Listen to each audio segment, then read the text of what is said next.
załadować coś, albo zregenerować, nawet jak się da, nie? Jak to nie najwyżej.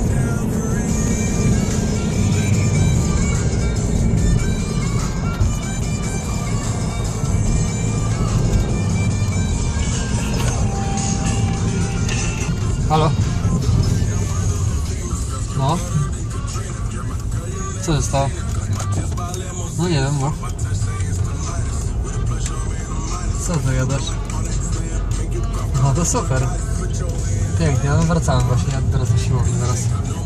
Nie znalazłeś, te kluczyki mają